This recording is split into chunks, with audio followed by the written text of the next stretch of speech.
Thanks for joining us today on my I Felt Little MS Things podcast. Today I'm joined by my new friend, Dallas, talk about our MS journeys together with my friend Claudia once again. And we're going to discuss MS things we always do about life and how it's tough with MS, but it'd be a bull chat together, the whole thing. Dallas, first, thank you for joining us very much. And just one question we're trying to ask you is, you box, which I think is just awesome. So I'm curious how your MS impacts your boxing. Well, good question. It does impact me. I've been boxing for about 14 years. Oh, wow. And I become a trainer myself. And then I found that I was in a lot of pain. I was struggling to run. I was having falls when I was running, and which was foot drop, but I didn't know that back then though. But I love boxing. My dad was a professional boxer, so I grew up in a house of boxing. But I was never shown any boxing because I was a girl. But Dad gave me horses instead from the day I was born, which I still have to this day, and I'm grateful.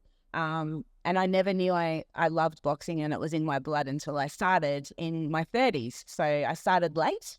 Yeah, so I've been boxing for about 14 years, as I said.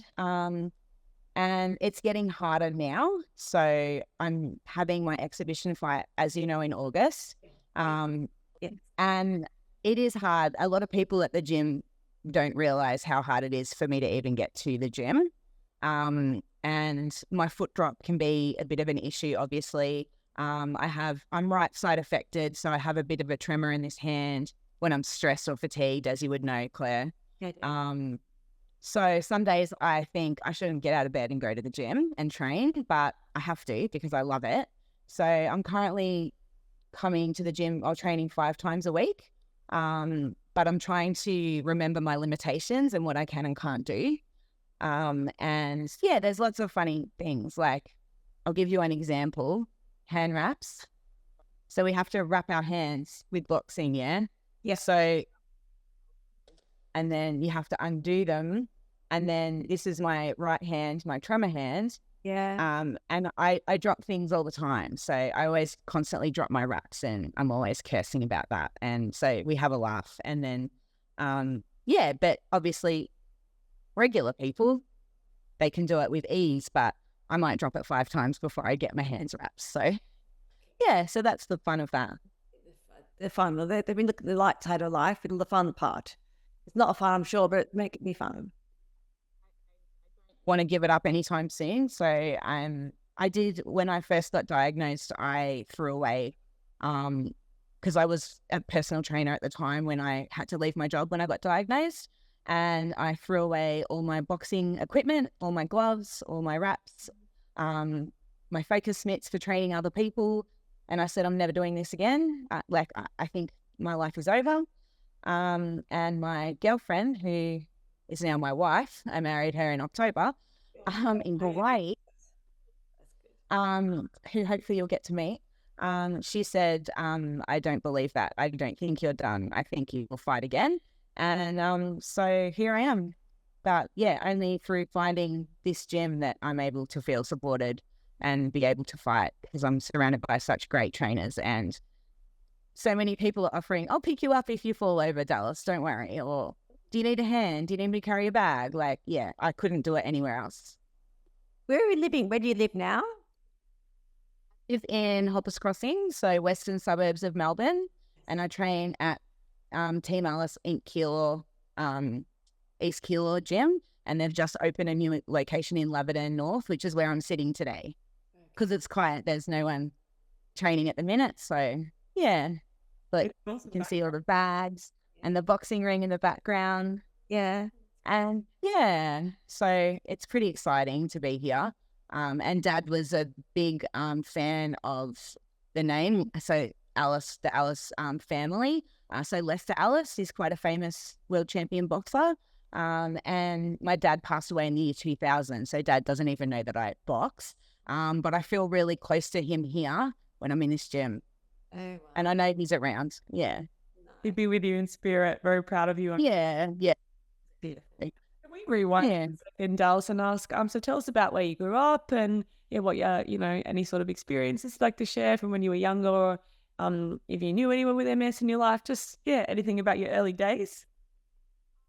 So my early days, not really any experience with MS. I did the MS readathon, obviously, as all kids do. I remember that quite vividly, and which is a good experience for us because we think, oh yeah, they've been doing that for a long time, but I still don't think there's enough out there for people with MS. Like your movie, for example, amazing, obviously, and like there's a million things on cancer, but there's not much on MS. So it's really wonderful that you did that. I've watched it 17 times and I cry still. I actually cry when the Sia Breathe Me song comes on. Wow. As I've loved that song forever. And then I'm in the movies with my wife. We went to your opening where you were there with John. And the song came on and I think I cried from the start to the finish the first time I watched it. The horses. So my only other experience is I did do nursing for a couple of years. So I nursed a lot of not MS patients as such, but MND, so motor neuron disease, and obviously disabilities of different sorts. So I'm kind of used to that. And now my mother actually has MS too, same as you, Claire. Oh, So my mum was diagnosed at 69, so it went undiagnosed. She had a very big relapse when she was visiting my sister in Perth, and I was nursing at the time, and my sister called me and said, mum's walking to the left, mum's speech is funny, and I was like, she's having a stroke. Like it was all stroke symptoms because we do mimic hemiplegia. And yeah, so I flew to Perth and mum was having a very big relapse. It was horrible. And they sat us down and said, your mother's got multiple sclerosis. So I care for mum. Like mum's good. She's 74. She lives on her own. She is still mobile and she still drives and she's bloody stubborn. yeah. Gotta love it. Yeah, I don't know where I get that from. And it was worse. So, and yeah, so she's would be my most experienced, which was kind of hard when I got it because I thought, like just nursed mum through, situations that she'd been in and think relapses and how it was for her. Her speech was gone, which is back now. And I thought, is this going to happen to me? Like, what's going to happen to me? So at the start, I was very, I got diagnosed 9 days before Christmas in 2022. So Merry Christmas to me. And I just said I knew that I had it because I'm a nurse and I had symptoms. I was dropping things with my right hand. So my pain was unbelievable. I was taking 5 classes a day at the gym and I couldn't get up and down the stairs. And I said to my girlfriend, now wife, I think I've got MS. And she's like, or maybe, I don't know. And then my doctor of 25 years laughed at me and he said, you don't have MS just because your mother's got it. You don't have it and I won't test you for it. And that was 10 years ago. So I would have been on more preventative, like what I'm on now. Yeah. Early. I have a fall about 10 years ago running because I used to run. I can't run or walk distance at all anymore, which affects my training because, everybody else is running and, they're doing those things and I'm just like standing there boxing, but I can't run to drop weight, obviously. But yeah, I had a fall and I also had optic neuritis about 10 years ago and anterior uveitis in my eyes. And they should have tested me then apparently, but they didn't. So, fast forward and that's okay. I got diagnosed just before Christmas and my Christmas wish was to go on Tysabri or Ocrevus and I'm on Tysabri, which is working for me at the moment. Okay. I think it's a scary drug to be on, to be honest. Like there's a lot of side effects that can happen to you. Yes. My mum's on Ocrevus and she loves it. So, yeah. But you talk about how MS is the snowflake disease and you've talked about it with others before. And I understand that. Like mum has no spinal cord lesions. So she only has brain lesions. So I have brain and I have a dozen down my spinal cord. So obviously that's going to progressively disable me maybe in the future. So I want to fight while I'm standing. Well said. Yeah. Yeah. Wow. Yeah. So, and ride horses. I could ride horses with no legs, I think. I would be able to sit. I can sit on a horse and balance, but I can't sit on a motorbike anymore.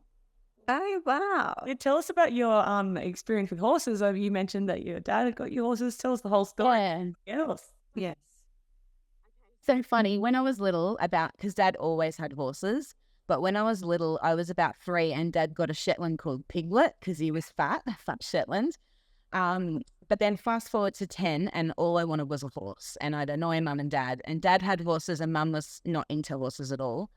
And it was my birthday. So I went to the kitchen table and on the kitchen table was a saddle, like an English saddle over the chair.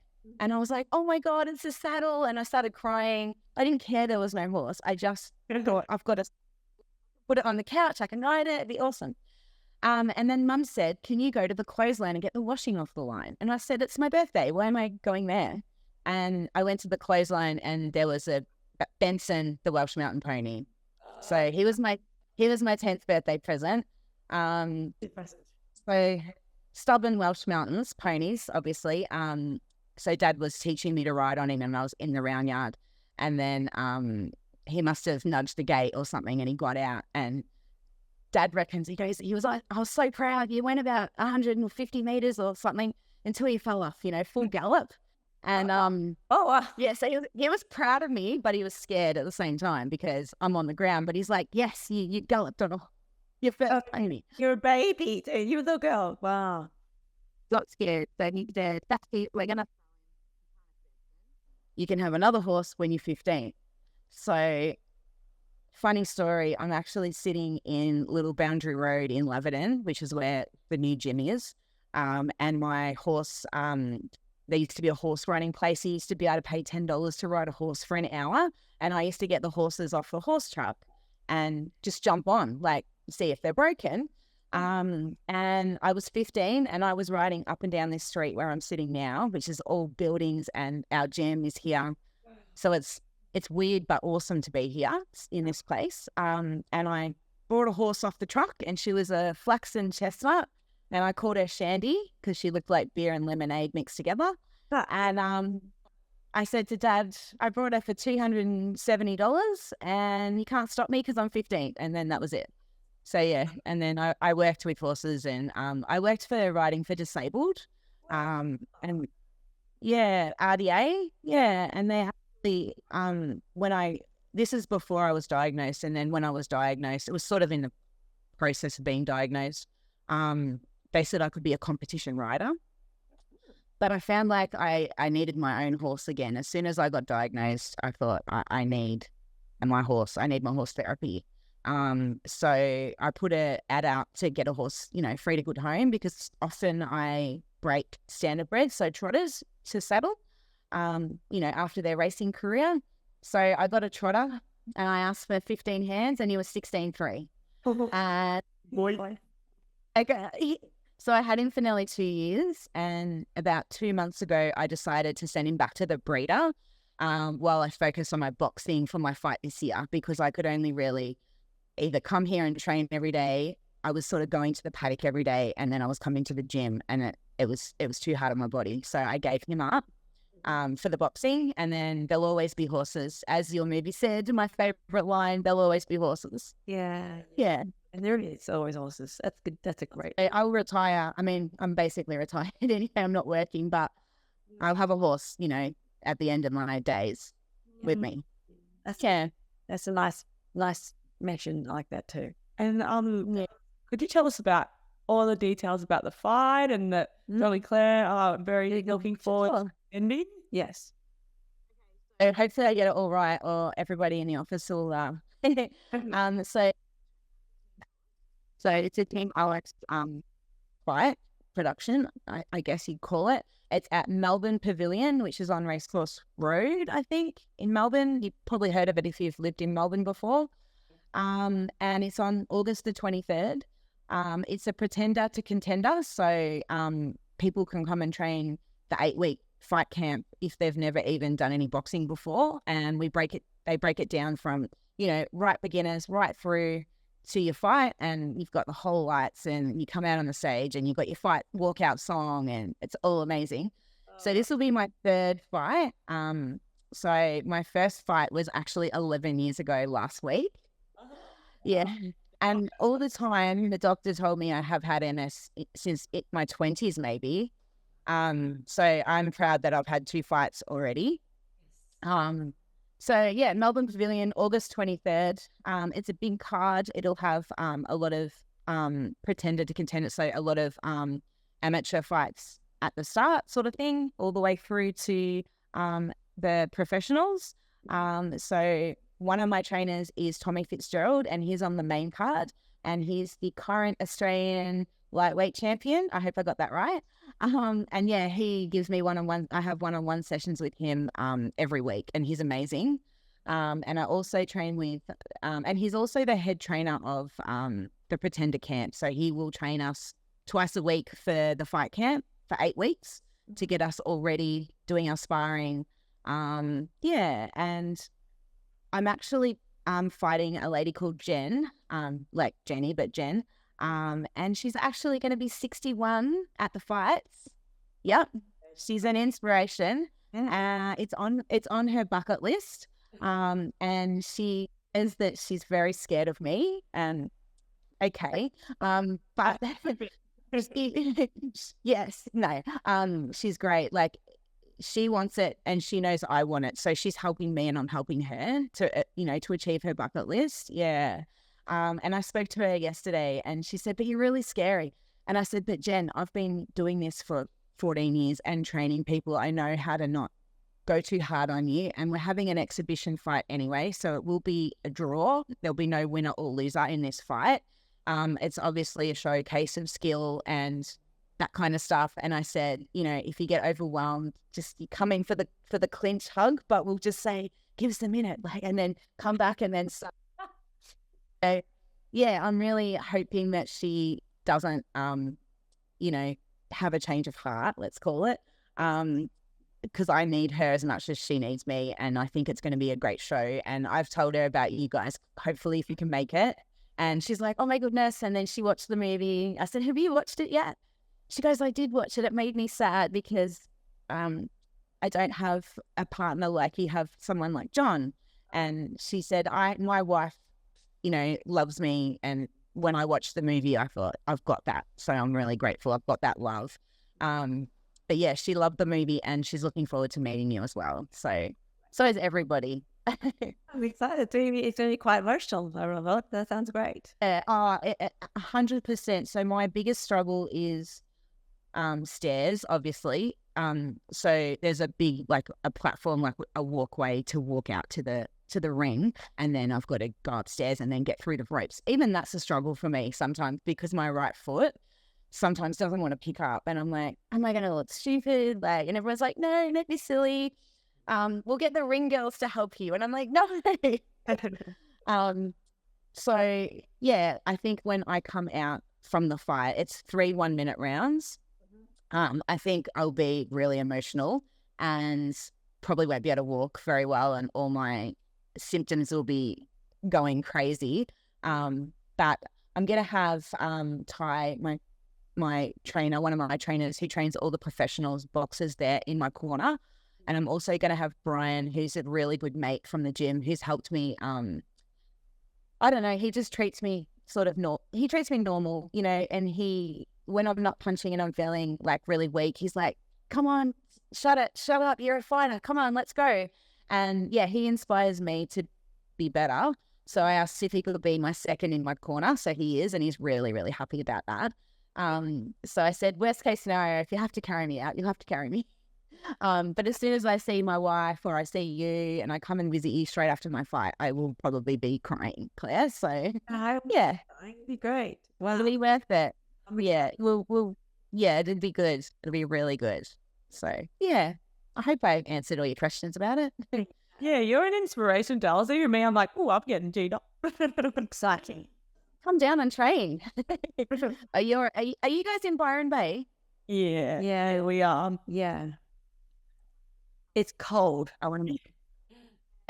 It's freezing here though. Like my hands are freezing right now. But You're colder than we. I know we can't complain, but it has been really cold for us up here this winter. 10 degrees is cold here. I think you guys have like 8 degrees, I think. yeah. But then the weather's funny because it says 12 degrees feels like 4. And I'm like, well, is it 4 or 12? Yeah. So yeah. What does that mean? Yeah, exactly right. My first fight was in Canberra and it was 0 degrees and it was a Sunday night. Yeah. So we were warming up like to go in, and then as soon as we stop, our body's back to cold. Yeah. So yeah. That's to know. It's scary. Yeah. Could you also share, Dallas? So you've obviously, got your thing that gets you up in the morning, gets you going. Like for those listeners that may be listening that are looking for their thing, or could you share some of your wisdom of why it's so important for you and how boxing has helped you with your MS? Well, I think it's important because it's always been a passion of mine, and also I didn't want MS to take away my choices with things that I did. So, I'm also I'm a writer, so I write my journal. Yeah, and I actually would love to do podcasts, but I want to do like mindset. So I'm really big about mindset. So, even though my mindset can be pretty bad on a daily basis, I want to show people how to flip it around, sort of thing. So I think you have to find what you're passionate about, and do it on your terms. So if you can't, like I can't do mountain climbers, for example, or I can't do running with the people in the gym up and down the gym floor, but then I'll do squats instead or find an alternative. So if you can't, if you can't do your passion, then find something similar or find something that still makes you happy and you get the same joy out of, really. Yeah. Beautiful. It's good. I like that. And What else do we need to ask? Can we also ask you, so we've got the fight coming up, and we also love to ask, so what else is in the future for you? Are there any other goals that you want to tick off, or things you're looking forward to? What's next for you? I don't know. My saying now is one step at a time, one day at a time, because people say to me, "Oh, have you got tickets out yet?" And "Oh, you fight." And I don't like to think, even though it's weird, I know I've got a future, but I like to have purpose though. I really, really do. But I like to take it one day, one step, as I said. But I like purpose. So my daughter's a runner. So she's written me a cute little program because my distance, as I said, isn't very good. I can come to the gym 5 times a week, but I can't do distance. So I walk my little dog and I'll do 500 meters and my foot drop will happen. And I do have a foot drop brace, but it's sort of a for and against if I wear it, if that makes sense. Like sometimes it adjusts my hips and gives me different pain. So anyway, she wrote me a program and she's like, Mum's distance walking program. So I'm focusing on that, which hopefully will get me up to 5Ks. And then, at the end of the year, for example, I want to do like a fun run walk. Yeah. Foot drop walk or something. So I'm just going to focus on that. Like just definitely at the moment for me, it's my fight, getting to my fight. I've had 2 falls this year already, which I haven't had any falls with MS. I had a fall the day I got diagnosed in the doctor's car park in between 2 cars. So that was fun. And then I walked in and he said, yeah, you've got MS. So yeah, I've had 2. I had one 8 weeks ago, maybe 10 weeks ago, as I said, and I broke my wrist.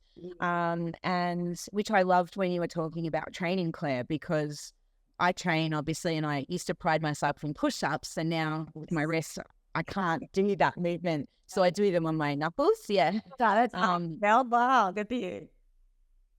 But when I fell hands out, and I kind of need my hands, but that's how I broke my wrist. Yeah. And then I went to Japan. Yes. But I had the wrist brace on, but I fell on the same side, my right side. Yeah. And I broke my ribs at the back. So as I said, I just want to focus on staying upright for my fight, training for my fight, getting stronger, because I really want this, because it may be my last chance, you know what I mean? And then I want to write, I want to podcast, and I want to do even, I don't know, something big, something good. I don't know what like even like a foundation or something that I can do about mindset, people with MS. Yeah. So MS mindset. So there you go. I can feel it. It's not brewing, and it's like you obviously got. It is, and I can't put my finger on it, so I'm just letting it happen. That's what you got to do. And what you were saying, though, you just got to stay present. You got to have your purpose and your vision, but staying present, and that will lead you to whatever it is. But you can feel it, and that's when you know you're cooking up something good. But and after. Yes, that's true. But the good thing with your falls, Dallas, is your hands go out when you fall, which is good. I had some falls a few months ago. When I fall and my hands don't react at all. I go face first. That's bad. I'd advise against that. It's not good at all. I got some scars here from head first on the ground. It's not a good thing to do. I'd say don't do that. I'd rather break my wrist than my face again. But no fall is better. No fall is all the best. Well, apparently, I made good friends with a lady at the servo, believe it or not. I've known her for a few years. She's about 60. She's beautiful. And I call her Mumsy. And she sent me a picture the other day she also works at Bunnings. She works 2 jobs. She's amazing. And, hi, Mumsy. And she sent me a picture, and it was a big slab of blue bubble wrap from Bunnings. And she's like, I'm going to wrap here in bubble wrap. So. Yeah. Oh, that's nice. It's a nice thought as well. Oh, yeah. I think it's perfect timing because our Zoom is saying that our time is running out. But yeah, this is good. I'll see you in October. August is here down in Melbourne. I think it's probably on the 28th of this month. Okay, yeah. Good. I think tickets will come out, and there'll be once they can contact me at dallasLane1115@hotmail.com, my email, or get onto you, Claire, and anyone else who wants to come. Perfect. Good. Bring everybody. I love that. It will be that bells on, sure. Be great. Thank you. Thanks for the support, Claire. No, my pleasure. Lovely to meet you, Dallas, and good luck in your fight. Yeah.